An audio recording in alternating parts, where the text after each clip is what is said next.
I know. All right. I think that I'm going to go ahead and get started.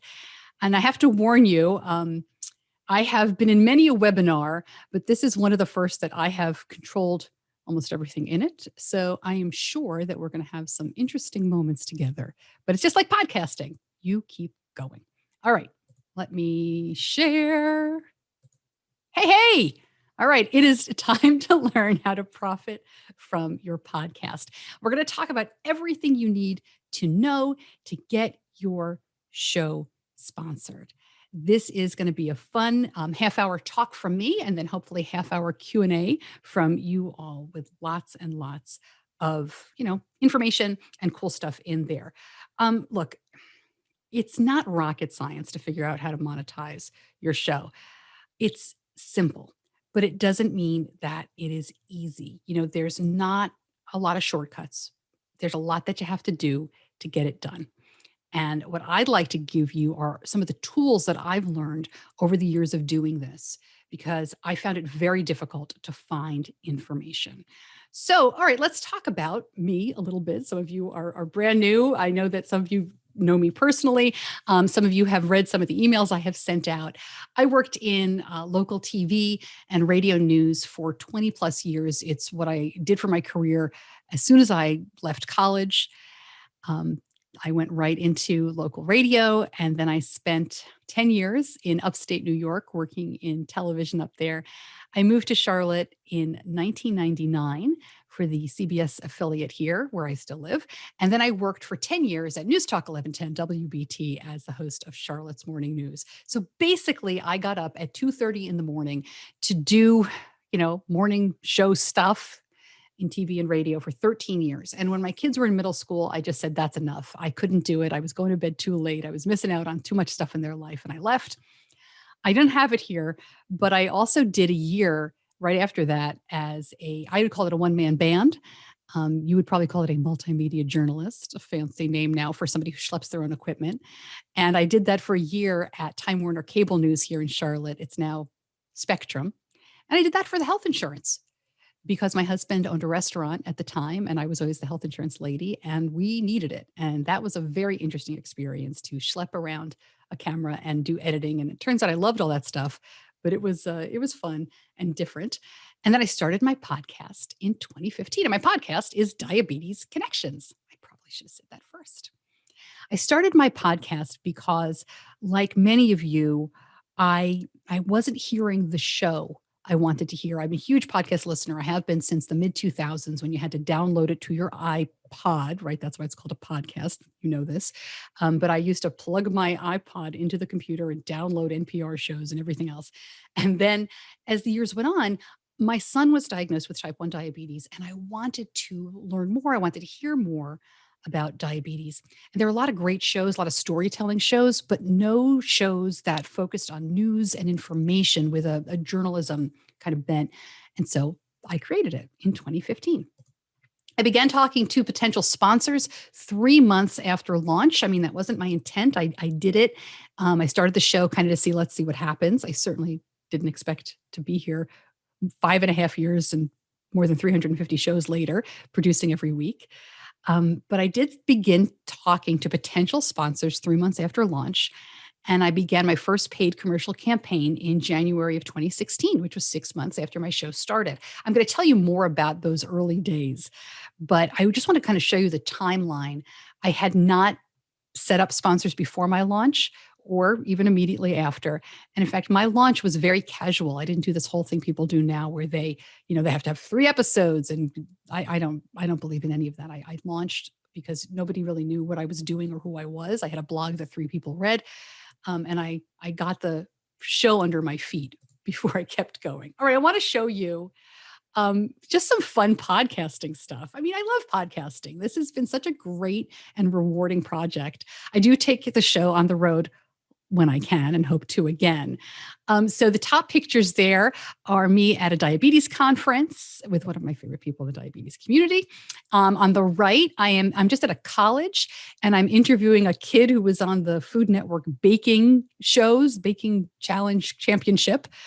She lives with type 1, and so I got to go on the road and talk with her. And the bottom are two of my favorite pictures. This is happening simultaneously. I'm on the left. This is in 2016, so I'm actually using a different microphone. But I'm interviewing the people on the right in the hot tub. This is a project called Bike Beyond. These folks biked from the East Coast to the West Coast to raise awareness and money for people with type 1 diabetes. And interestingly, I was able to sell that. I sold that to the organizers and said, let's do weekly check-ins as you go. So I talk a little bit more when we get into the nitty-gritty here about, how to get creative. And I think that, you kind of got to make stuff up sometimes. And that's a really fun way to see what'll happen. And I mean, I think for the whole summer, we did like 6 or 7 weeks together. I think I charged them $1,000. And got to tell you, I'm not sure it was worth it. It was a ton of work. It basically doubled my work every week. So we're going to talk about what to charge and how much work it all is. But I want to stop the slides for a moment just to kind of tell you a couple more quick things. Number one, this presentation, if it's not clear, is about selling ads within your show, selling things to advertisers using your show. It is not about asking your listeners for money. So we're not going to talk about Patreon. We're not going to talk about merchandise. We're not going to talk about memberships. Part of that is because, I don't have that much time, but also because I don't have any experience doing that. I do not ask my listeners for money. And I made that decision very early on because of the type of show I had. And this is just a good point to plant the flag to talk about the it depends of podcasting, because it really does depend on your show, your listener, and on you. And this is one of those times because people with diabetes have a lot more to worry about than, paying me to do the show. And I figured, they already are spending too much money on their condition and all the supplies that go with it. And if they're going to donate money to something, it shouldn't be me. So I decided early on not to ask my listeners for money. I was going to go to advertisers. The other thing I want to let you know is that at the end of this presentation, I do have a little bit more to tell you about how to work with me. And so here and there, I might say like, oh, I'm going to talk about more about that. And I just want to be clear, it is a paid course. I'm excited about it. I think it's fabulous. But at the same time, you are going to learn a lot today. This is not some kind of weird bait and switch. I don't do nonsense like that, but I may refer to it here or there. And if you have questions, we'll answer them. Put them in the Q&A. I just saw Chris pop in with that. I'm going to try to pop in and out of the chat. I don't know if I can chew gum at the same time and walk and do all that kind of stuff, but I will definitely look at all the chat, and please put questions in the Q&A. Quick shout out to Chris. Chris Snyder is the host of Mark All That Apply, which is a podcast that he does with his sister, which is a great show, and you could check it out. And Chris is the one who really helped me get into podcasting. I give him a quick shout out here. I knew that I wanted to go into podcasting, but I was on his show. What was that? That was probably early 2015. But like many people, especially people who have done radio for a long time, I'm embarrassed to admit, I was like, I don't know how to do this. How do I get the actual podcast? I knew the content. How do I make the show? And Chris sent me a list of instructions saying, this mic, this hosting, do it this way. And it was extremely, extremely helpful. So thank you very much for that, Chris. All right, let us move along here in the presentation. All right. Look, if you're selling your show, you're not selling your show. Sponsors do not want you.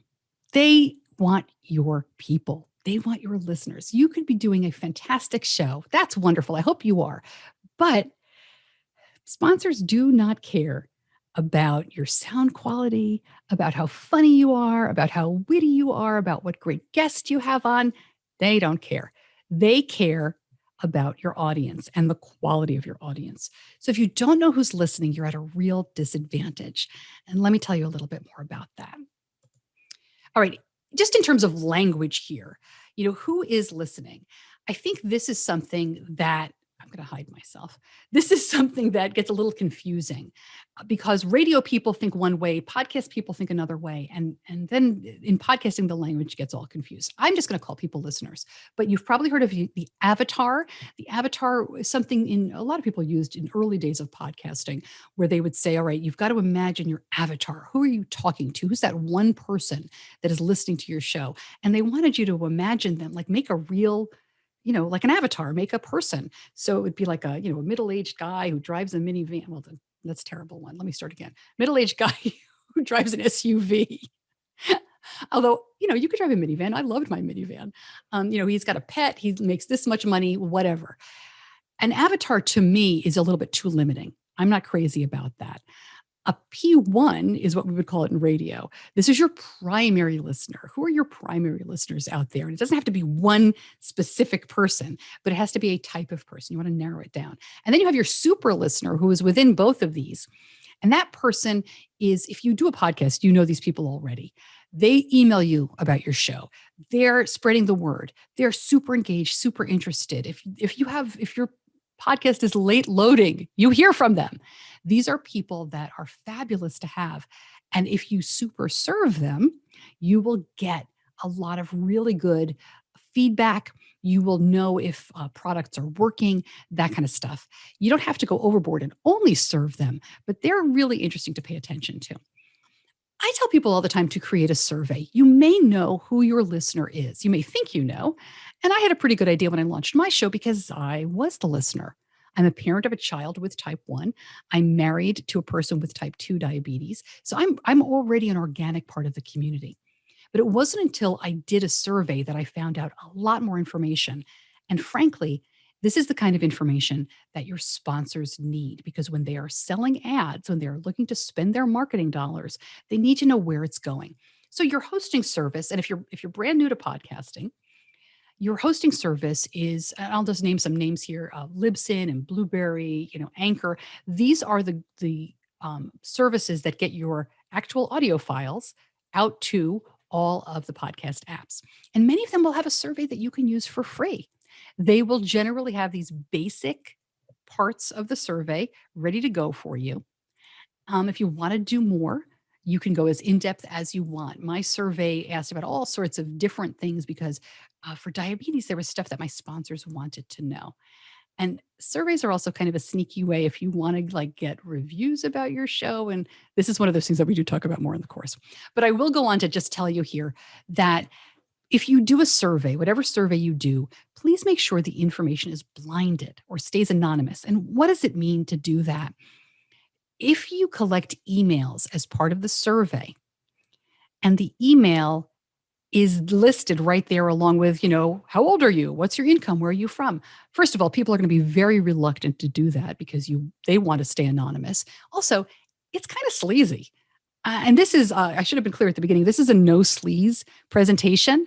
I have a lot about the up and up of doing this stuff. One of my dream presentations to do is how to sell your show without selling your soul. I think it's really, really important to do things like that. So please make sure that your presentation is blinded. There's easy ways to do that. This is not the way to collect your email list. You can do it separately. Most paid survey services like SurveyMonkey or things like that will help you do this automatically.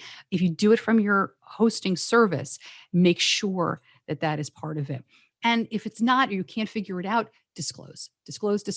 Tell your audience all the time what is going on. All right, I'm going to take a quick break from the presentation just to say in the chat, if you would all like to, if you have a podcast, if you want to say what your podcast is, if you want to talk about you put your link in there, please feel free to do that as well. It's kind of fun to see who's here and who is already podcasting. All right, the next step for you to do is make a plan. And calm down, it's not going to be that difficult. When I say make a plan, I'm talking about a business plan. And I'm teasing about calm down because here's the story. What happened to me was after I had started talking to a sponsor, in that 3 months after I launched my show, my husband said, make a business plan. You're going to be selling, you should make a plan. And I said, that's dumb. I'm not making a plan. This is a hobby. This isn't a business. So I let it go. And I got that first sponsor. And then I realized that I needed a plan. And he was right. So it's tough, but this is a plan that you're not going to show to anybody. This is a plan that you can scribble on a piece of paper. I know many of us are in podcasting because we love our shows and we love what we're doing. It's lots of fun and you don't want to think about it as a business. But if you are here in this webinar, if you are learning about it, it is a business and you need a plan. So what goes into your plan? And again, this isn't like you don't have to do this big white paper dream board thing, but what's in your plan? Pricing. Let's put a pin in that, as they say. I'm going to do a section about pricing coming up, but you need to think about your pricing. Your packaging. What the heck is packaging? Your packaging is how you're going to present advertisers, with your rates. And it has many different elements to it, one of which is length of ad buys. So your packaging and your length of ad buys go together. Packaging could be you're going to get a top of show mention, right, which is a pre-roll. You're going to get along with that, excuse me, a mid-roll. And you'll get a mention on my website. That's the packaging. In my show currently, I sell 4 30-second commercials or spots. I put them into different branded segments, so it's not just commercial, but those are all mid-rolls, excuse me. And then everybody also gets a pre-roll. And the pre-roll is just Diabetes Connections is brought to you by company. And they get website and newsletter mentions. That's the packaging. The length of the ad buy is how long they're going to stick around on your show in this current contract. And I like to mention this because I think it has to be 3 months. Now, not everybody's going to sign up for that. But in radio, and I know some of you are radio people, you remember they used to say you have to hear something like 7 times before it sinks in. And I think that while that 7 times might be kind of arbitrary, it does take more than a couple of weeks for people to listen, let it sink in, and take action. And if you have a sponsor who signs up for 2 weeks and then says, oh, I didn't get any action, you weren't there long enough for people to really get it. So I like to sell for a lot longer. But in my first sponsorship package, I put in 3 months, 6 months, and a year. So try to get them to stay. You need to put your timeline into your plan. And by that, I mean, I don't know about you, but if I don't give myself a deadline, nothing gets done.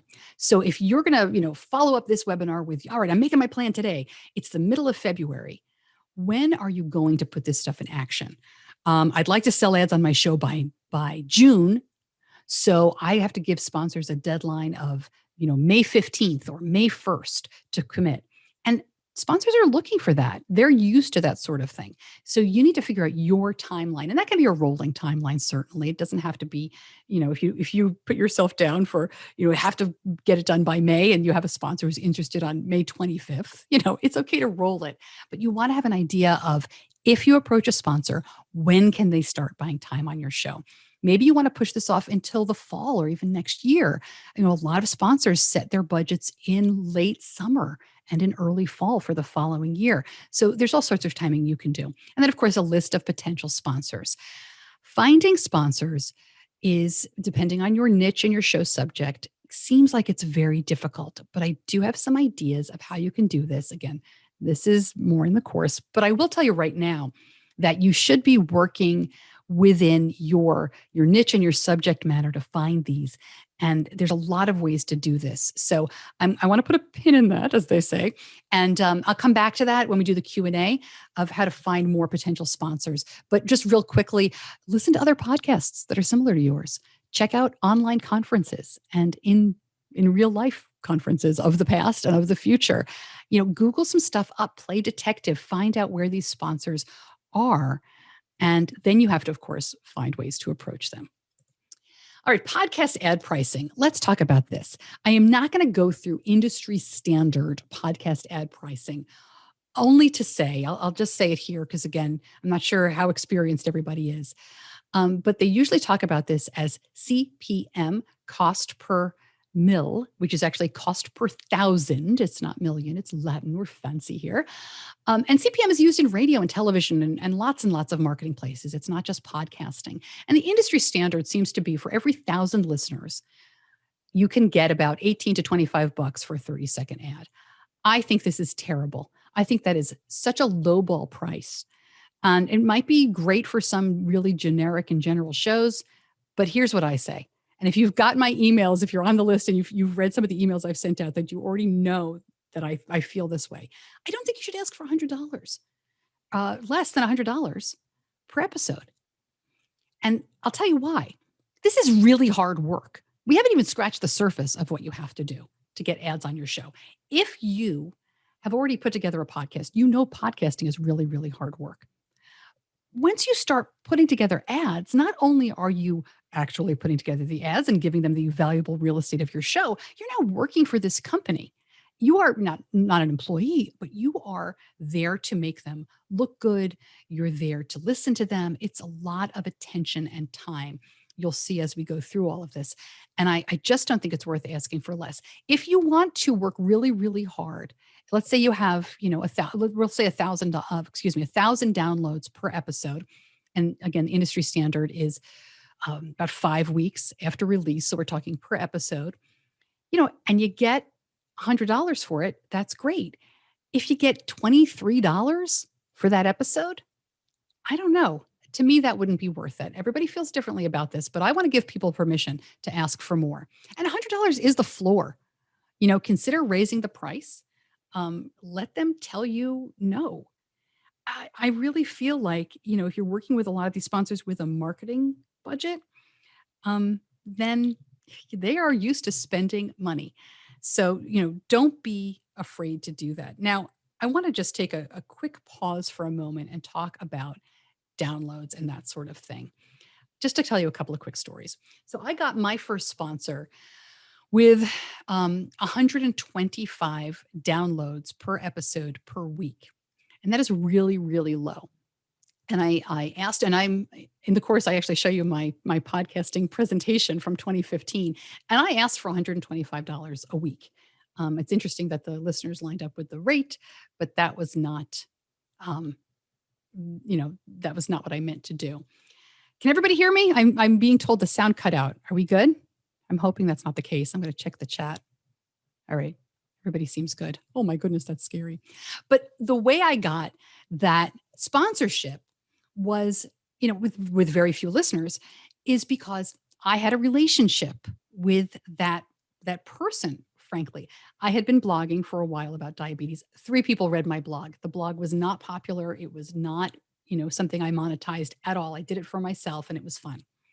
But doing that blog led me to a company, a small part of Johnson & Johnson called Animas Corporation. And so I became a community blogger for them for a little while. And I approached them and said, hey, I'm doing a podcast. This is going to be bigger than the blog. You're going to want to get on board. You're going to want to trust me. And we went back and forth for a little while. And the marketing person, bless her, totally understood it. She got it. She really knew what I was talking about. So she said, yes, we're going to do it. I think this is going to be great. And we're going to sign up. And she signed. It was fabulous. And then we started talking to, as you would imagine, with a medical company in Johnson & Johnson, who had never done anything with a podcast in 2015. They said, we can't do this. How can we be compliant? How can we be FDA okay and all this other stuff? And my marketing person, who was brilliant, said, we already signed, we already paid her. Now we have to figure it out. So there are always ways to do this. And what I have done with my medical commercials is I actually write out like 6 or 8 different versions. And then I let the medical company's lawyers and compliance department approve all of it. Then they give them back to me.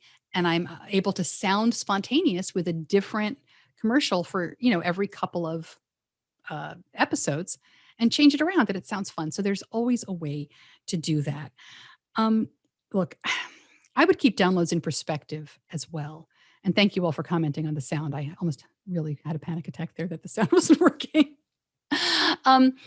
Again, a lot of people will tell you can't get advertisers without huge numbers of downloads. So a story I like to tell about the education we have to do for people. It just happened to me this past year. I was approached by a diabetes magazine to do a new podcast for them. And also to kind of help monetize my current podcast. And it didn't work out because basically I already sell ads. I don't need any help doing that. And they were going to take all the money and give me a little piece of it. And it didn't make any sense. So it didn't work out. But when he came to me with this presentation, he had been told by a podcast agency, whatever that means, that you need 50,000 downloads, 50,000 downloads to get advertisers. I mean, no. The more niche you are, the better it is. But come on, 50,000, that was crazy. So let's talk about that for just a second. A small but hard to reach audience is very, very valuable. If you have an audience of, I'm going to say high paying, let's start out with. If you have an audience of, investment taxation attorneys, is that a real thing? Who want to listen to your podcast, and you have 100 of them, you can get advertisers. I usually use anesthesiologists. That's probably the highest paying profession. You can have a very small and very valuable audience. And it doesn't just have to be high paid people. It can be a really passionate group of people. Some of you have heard there's a show, I can't get the name of it right. It's for people who have chameleons as pets, right? That's a really valuable audience. It's tiny, but there's stuff that you can sell to that audience. So if you're tiny, but niche, and those people are engaged and loyal to you, you can do this with a very, very small audience. I mean, if you're not that super niche, you probably do need about 1,000 downloads per episode after 5 weeks to consider selling your show. But I mean, what is not so niche? That could be, a TV show that is geared to a certain type of person. So, again, a TV show, they're talking about certain sports cars, and they need, like Jay Leno's show. I don't know if you're doing, does anybody even pay attention to that show anymore? I can't remember what it's called, but it's called, So, a show about cars where you need specific parts or you travel to a specific area. I would say that for more general shows, you do need a lot more sponsors. 5,000 is generally the number that national sponsors will start to look at you for general shows and things like that. Comedy shows, you're hanging out, you're just talking about stuff. I was going to say you're just talking about beer, but I think beer would be niche too, because you can always niche that down. So don't get discouraged, and don't believe people who tell you need 50,000 downloads. That's ridiculous. Extras and add-ons. I already mentioned this is what I sell in my show: website, newsletter, social, speaking, blogging, writing, wherever you can put the sponsor in the spotlight. This is a fabulous thing to add onto your package. Many people have huge audiences from blogging, or they have a great newsletter that's out there, or they have like 10,000 people following them on Instagram, and then they start a podcast. That's a wonderful way to bring your sponsor in the door and say, yeah, I have 100 people listening, but I have 10,000 people following me. I'm the opposite. I started my podcast and I hadn't done a lot with social media. So I couldn't do that until more recently, but I have started doing more social stuff, and that's really interesting. Another thing I should mention about the valuable audience is, for those of you who are in or have been in radio, you know a lot about this already. And this is how I learned to sell before I even really started getting my feet wet in podcasting, because I worked in news talk radio. And who's the audience for news talk? I worked in news talk when I was 31 years old, and I worked there for 10 years. I was not even in the demographic. The audience for news talk is older, and it is wealthier. So they had a really nice bit of the market, even though it was a smaller audience. It was, men and women, but like 60-40 men to women over the age of 55 to, all the way. And I mean, not all the way, God bless, but all the way to 90. I mean, whoever's listening, they're the older audience, and they have all the money. So when you're listening to a news talk radio station, listen to the ads that you hear. You're going to hear for, real estate and boats and diamonds and, medical, selective, right? Medical procedures, all the stuff that plastic surgery, all the stuff that costs a lot of money. When you listen to a radio station that gets tons of listeners, but they're all younger, it's a very different bunch of ads. And you can always tell who's making money in radio when you listen to the ads. So just keep that in mind when you're thinking about your own audience. What if you're just starting out? I saw a couple people in the chat saying, I'm just launching. And I love this photo cracked me up because they're so cute. Look how excited they are with their Beats, and they've got one microphone. I love that mic stand, but I don't understand how it works. But okay, if you are just starting out, it's probably not the time to monetize. I am not going to blow smoke and tell you, take my course and you'll be making 5 figures in, the first week of your show, because that just doesn't happen unless you already have a big following. But if you are just starting out, I think it's a really good time to think about what goes into advertising and lay some foundation and start thinking about what you can do in the next months and possibly year to then sell and start to sell advertisers and start to approach sponsors. You can start talking to people right now about partnerships, but I got to be honest with you, I do think that it takes some time to figure out who is listening. And I don't want to fool anybody into thinking that you can do this tomorrow. It doesn't work like that for the majority of us. And concentrate on your show. Make your show great. Make your content great. Super serve your audience. Listen to your people and really just get in there and enjoy it. All right. I said this was a no sleazeball presentation, and I don't see people doing this in podcasting. I mean, talking about this. And I want to take 3 minutes and go through this, and then we'll get to all the Q&A. I need a drink. Hang on. All right. Disclose. I've already mentioned that, but disclose everything and anything. Be honest with yourself and your listeners. I mentioned, those people in the hot tub. I told my listeners that it was a paid partnership with that group, that we were talking to them and it was paid. And it doesn't have to be a big, trumpets announcement.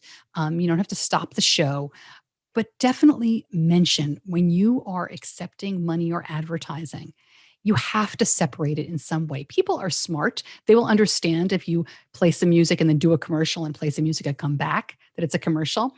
But, I hear all the time, and my radar's always up about this. I hear all the time hosts trying to make it as natural as possible to the exclusion of the fact that it's a commercial. Oh, I just took a sip of my coffee. This coffee is so great. And they talk about the coffee for 20 seconds and then move on. If you're getting paid for that coffee, you have to let people know. All right. Do not endorse products you don't like or don't align with. This may seem very simple and straightforward, but people take money for garbage all the time. And I promise it will come back to bite you in the butt. Here's a really good example. I was approached last fall by a sponsor. There were a lot of prepared foods out there right now. We're all sick of cooking, so people are taking advantage of this. And they sent me a bunch of samples of their product. I was so excited because I had heard of this and, I'm really, moving up and here's a neat sponsor for me. And it's not a medical company and I can say whatever I want. The food was gross. My whole family tried it. Nobody liked any of it. The consistency was weird. It didn't heat up well.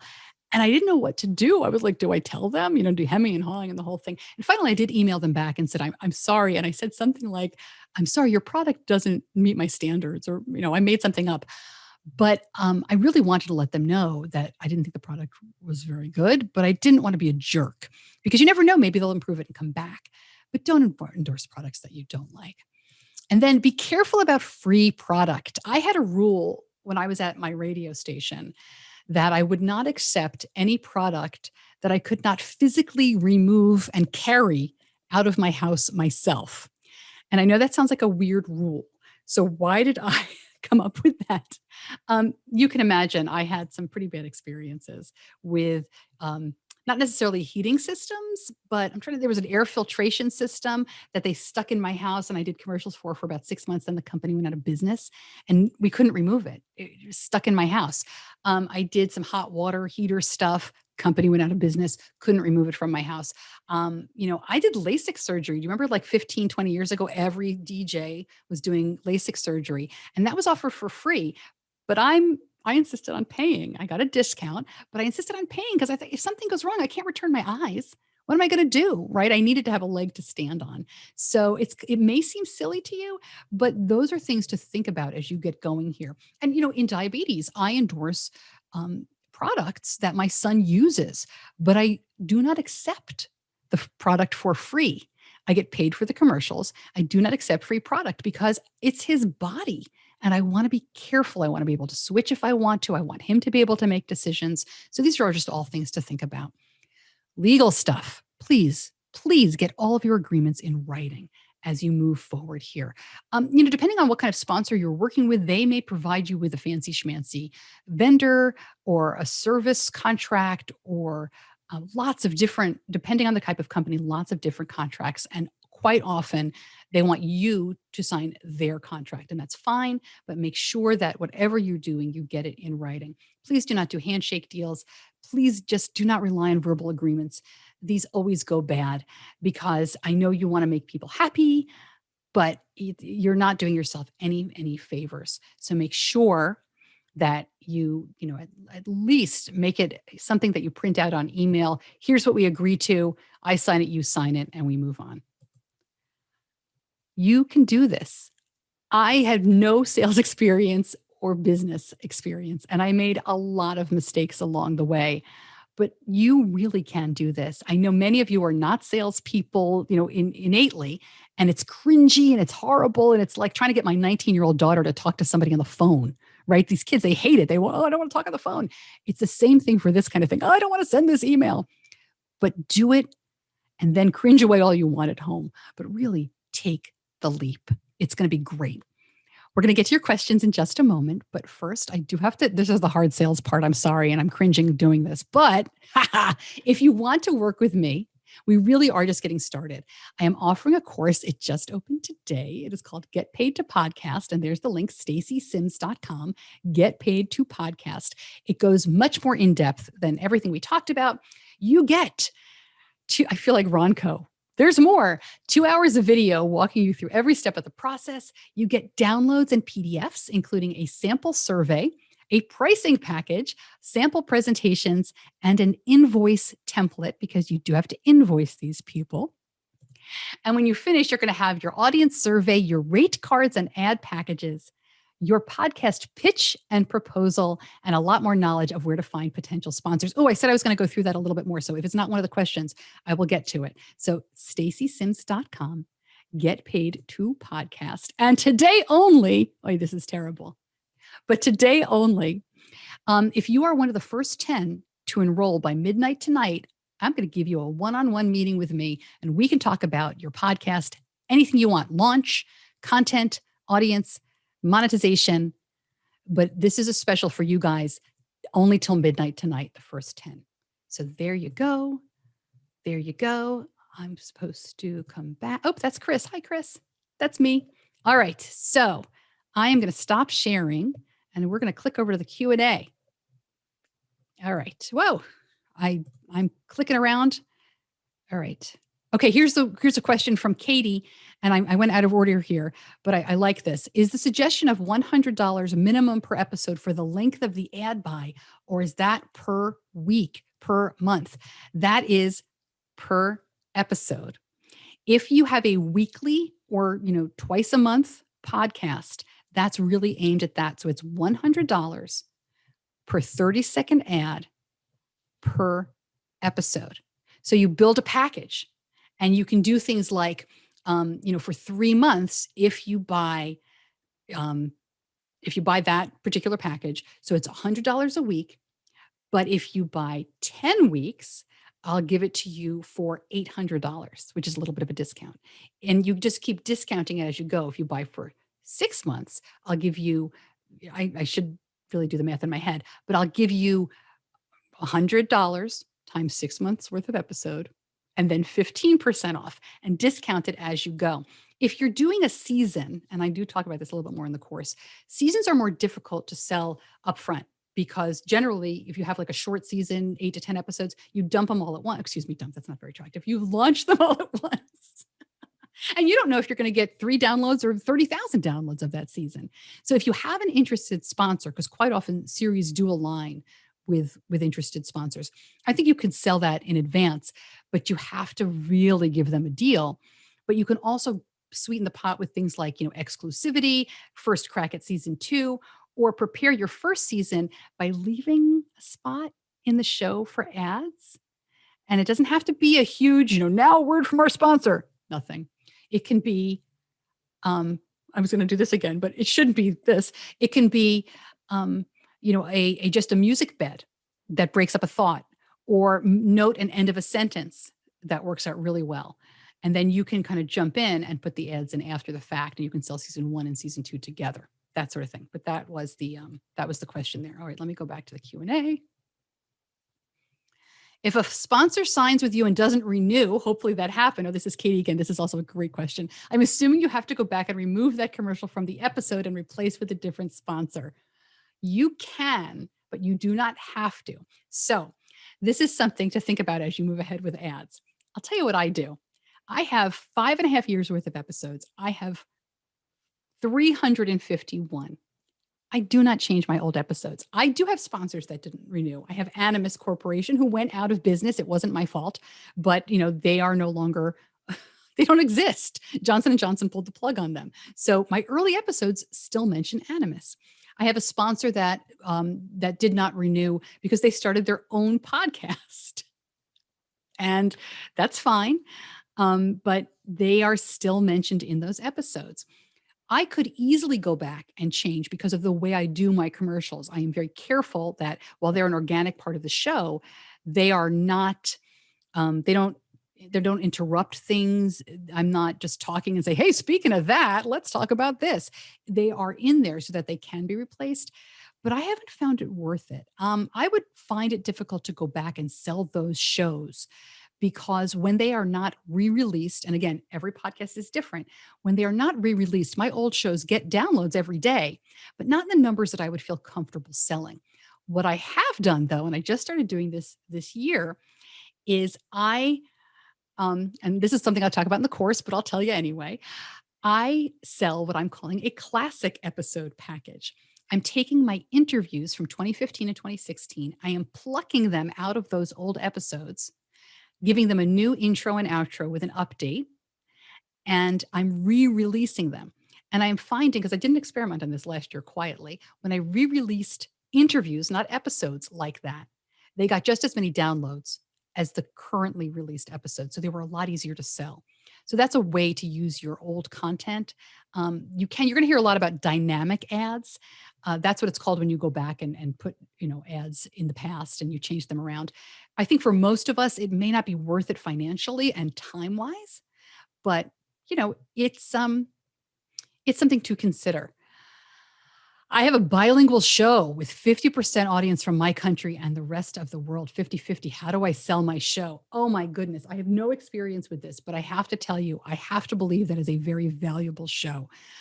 If it was your show, wait, I need to look at that question again. Is the show bilingual? Yeah.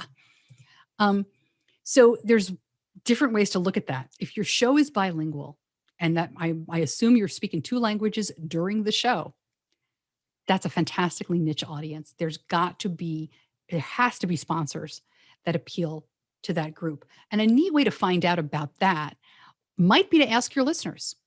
You can ask them on the show. You could ask them in a Facebook group. You could just kind of lurk around and see where your listeners are, right? But what products do they use? I hate this when they say this, what pain points do they have? What problems are they trying to solve? But really, that's what you're looking for, right? And so ask your audience and really dive in with them and find out what are they looking for? What do they buy? And I would imagine that that's a really, really good way of finding it. But bilingual, man, I wish my show were bilingual because there's so many people with diabetes who speak certainly Spanish in this country. And there is a Spanish speaking podcast for type 1 diabetes. And I keep trying to push people to it, but I really wish I could find a way to do that for mine. There was a question in there, and I'm sorry I don't remember who it was from, about how do you contact sponsors? Because oftentimes it's just a nothing contact, or you can't get to the right person. I need a drink for this one, but that's a great question. This is just water, but for tomorrow night's webinar is at night. Maybe we'll put something stronger in there. I think the best thing to do if you are completely cold, and again, I talk about this in the course, but is to have a pitch ready to go, a very quick pitch, and approach the brand. So I have done this. Here's a quick story about a way that I approached a sponsor. It doesn't yet have a happy ending, but it will. So I had seen another influencer in my niche doing a sponsored ad on Instagram for a brand that I thought, wow, that's a big national brand. And I'd love to talk to them. So I hit them up. I hit them with a DM. God, I'm so old. But I sent them a DM and I said, here's who I am. Here's why I'm great. We should work together. And here's where I saw you. I saw you because I follow this person, and wow, I'm in that niche too. But it was 2 sentences, very brief. They got back to me and said, yeah, we'd love to learn more. I said, who do I email? They gave me a name and I emailed them. This was about a month ago and I haven't heard back. That's okay. I will wait. I will follow up and maybe I'll never hear from them, but maybe I will. I did that another time and I really did get a terrific response, but it took a while because what happened with them was I emailed them. That was a cold one. I just said, I didn't even have a name to drop. I said, I saw your product on Instagram. You'd be a great match for my show. Here's why I'm great. Let me know. They said, sure. I said, who's the email? They gave me the email. I emailed the person. I didn't hear back. They circled back about 3 weeks later and said, hey, we never heard from you. And I was like, yes, you did. But apparently they'd had a staffing change. So we're trying again. So that's one way to do it. Another way is to, work LinkedIn. I don't want to tell you to stalk people, but play detective. Find out, do you know somebody who knows somebody? Ask your listeners if you're in a Facebook group or even just with a hashtag, all that kind of stuff. Just continue to, who do I know? Who do I know? Who do I know? And quite often you will get at least to the right department. And you can always say, hi there. I am not quite sure who to contact, but I would like to talk about this. Please feel free to forward this to the right person, or please let me know.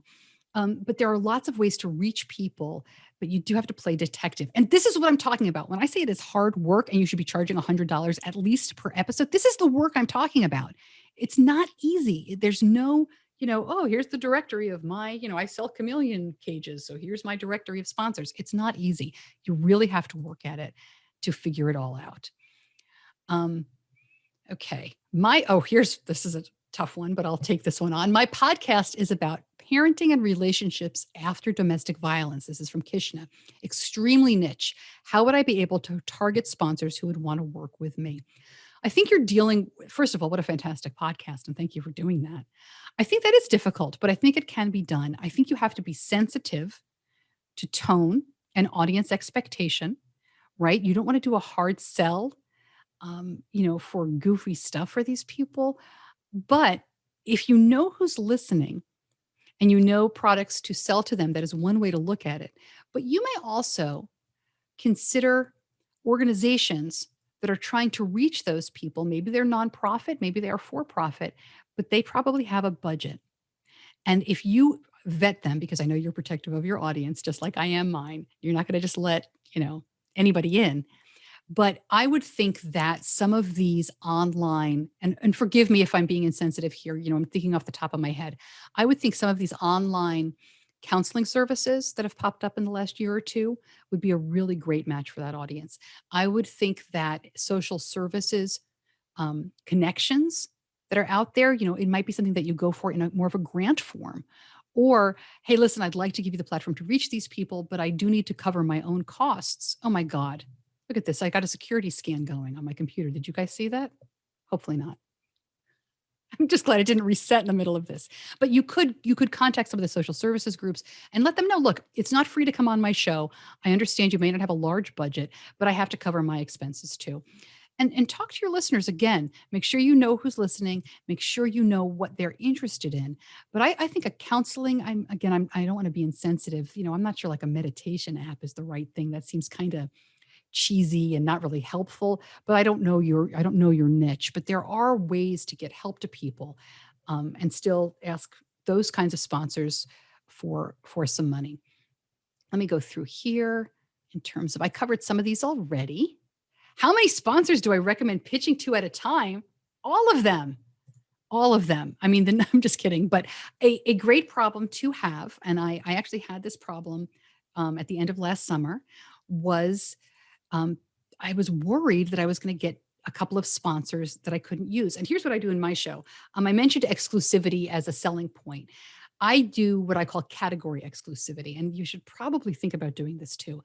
In other words, if you are going to take a prepared food group, let's just throw some out there that are popular in podcasting, or a food delivery service like HelloFresh, right? You don't want HelloFresh and Blue Apron and your local grocery store, Harris Teeter type brand. You don't want all three of those on your show. you're going to sound like you don't believe in anything. Right now, you're just a shill and you're just saying, oh, I take this one. No, take that one. So you want to give category exclusivity.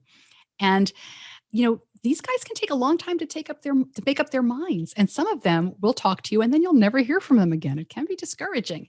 So I had a group, a category that was open. I approached 3 different sponsors. And I said, hey, I'd love to work with you. Here's my deadline. And I gave them, I think, 45 days. One of them within 20 days was in. They'd had, yep, we're in. We would take that. We love it. Fabulous. I never heard from the other group. They still haven't gotten back to me. They don't know. And then the third group I had to contact and say, look, I have interest from another sponsor. I need you to let me know ASAP if you're in. And they said, you know what? We're going to pass. So it worked out great. But I was worried at one point, like, what if they all say yes? What do I do then?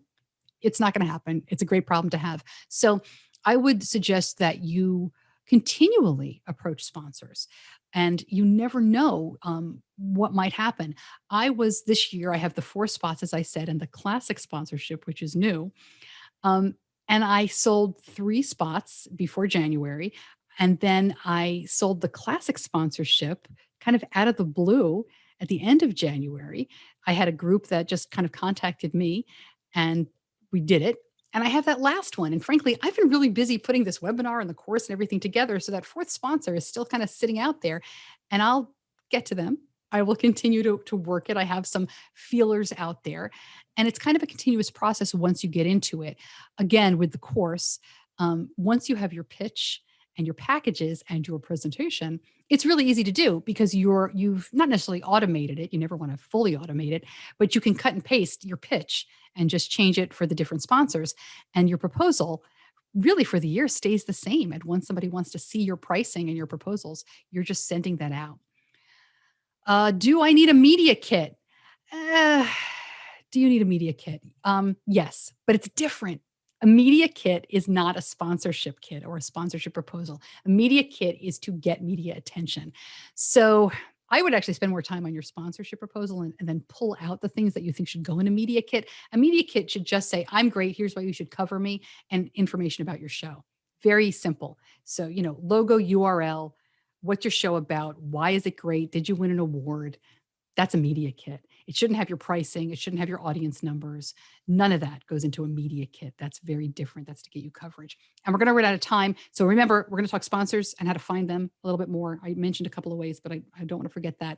And the other thing was the LLC. Somebody asked in the chat, do I need an LLC? You need something. Now, this is up to you and your accountant.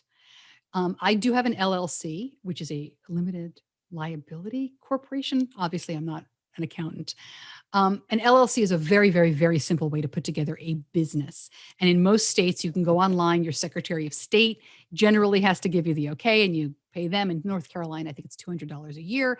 You don't necessarily need a lawyer, but it is good to have one sometimes. So you don't need an LLC to be a very small business. Ask your accountant about this. Your mileage may vary. It is very helpful because just in case something goes sideways, your LLC prevents anybody from suing you in your personal life. So they can go after the LLC, but they generally can't go after you. So that's the big reason to have it. In terms of taxes and money and things like that, you don't necessarily need it. It's more of a protective layer, but again, not an accountant. You do need, though, to think about yourself as a business. She asked, how do I get paid? Great question, because everybody pays me differently. The company that did, you write up the invoice, you send it out, and they pay you. I have a business checking account. I mean, I'm not sure if that's what you're asking. And that's easy to set up as well. And they pay me. But they all pay differently. So the classic sponsorship company this year wanted to pay me by credit card. That was a new one, but I can take credit cards, right? We have PayPal and all that stuff set up. So that was great. My largest sponsor this year, I have some different sponsorship levels.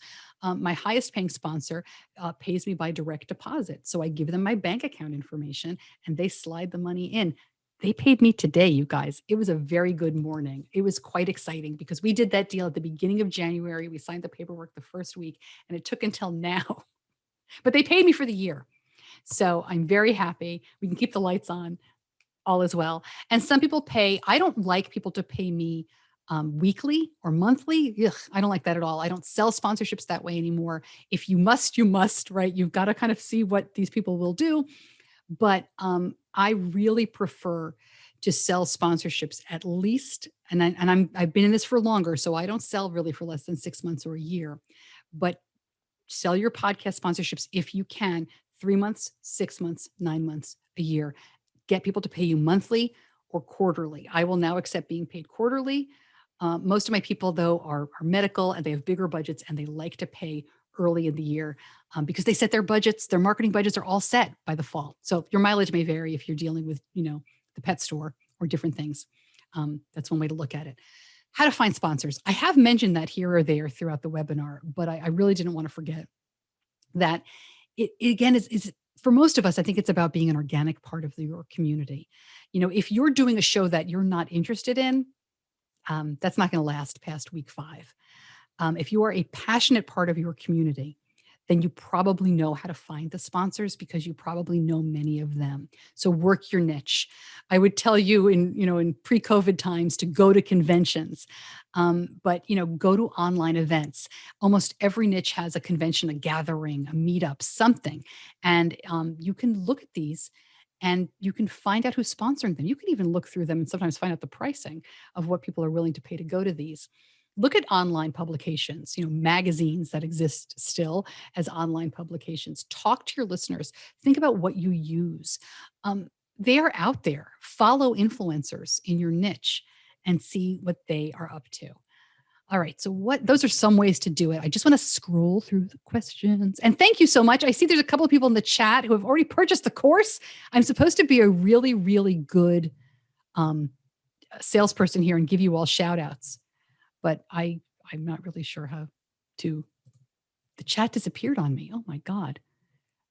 John Beethan, thank you for buying the course. I knew he put it in there. So we'll have some one-on-ones. All right. And then I think the last question I'm going to have time for, I just saw Anonymous said, if you are able to find sponsors, how many is too many for your episode? Great question. Great question. Don't get greedy. It depends on your show. And it depends on your skill. I think I'm going to have to do a how to make podcast advertising class at some point, because I love talking about this. I have, as I said, 4 spots in my show. I have an hour-long show. It's like 45 minutes to 55 minutes every week, sometimes a little longer. I really feel like you should limit it. And when you're starting off, maybe limit it to 1 or 2, because it is just going to sound clunky if you don't do it right.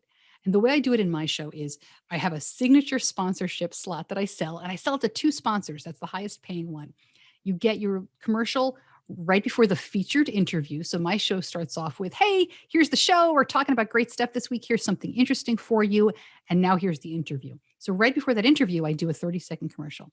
Then about 8 to 10 minutes into the commercial, I do another spot. And those 2 rotate each week. So, it goes like that. They pay the same amount, but they flip-flop. After the interview, I do a branded segment, and I try to always make this kind of riff off the sponsor. So like Real Good Foods was my sponsor a while back, and we called it Tell Me Something Good. So it was good news in the community, brought to you by. And now I do a segment called Innovations, brought to you by.